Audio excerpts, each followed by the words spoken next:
Welcome to our channel. Today we how to restore PDF markup using Kami for Google Classroom. Quick tutorial step by step clearly.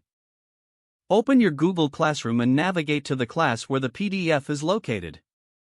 Find the assignment that contains the PDF markup you wish to restore. Click on the assignment to open it. Locate the PDF file you want to work with.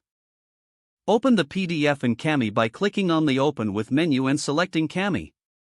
Once the PDF opens in Kami, look for the History option in the tool. Click on the History icon to view the saved markups and annotations. Browse through the history to find the version of the PDF with the desired markups. Select the version you want to restore by clicking on it. After selecting, a preview of that version will appear. Look for the Restore option and click on it. Confirm the restoration when prompted. Once restored, the PDF will display all previous markups and annotations.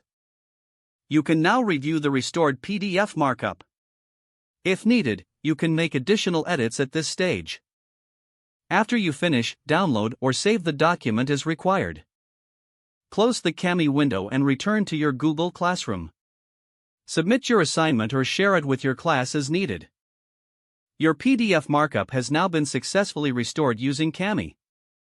If the page does not load, refresh the browser or try again in a private or incognito window. Make sure you are using the correct email address, then retype it carefully to avoid small typos. If your password is not accepted, use the Reset option and create a new strong password you can remember. Check your spam folder for verification or security emails, then complete any requested confirmation steps. Enable two-factor authentication if available to improve account security and reduce unauthorized access risk. After signing in, review your profile details so your contact information and settings are accurate and current. If you see an error message, note it down and try again after restarting your device and internet connection. Log out when you finish, especially on shared devices, to keep your account and payment information secure. If the page does not load, refresh the browser or try again in a private or incognito window. Don't forget to like this video and subscribe to our channel for more step-by-step tech guides.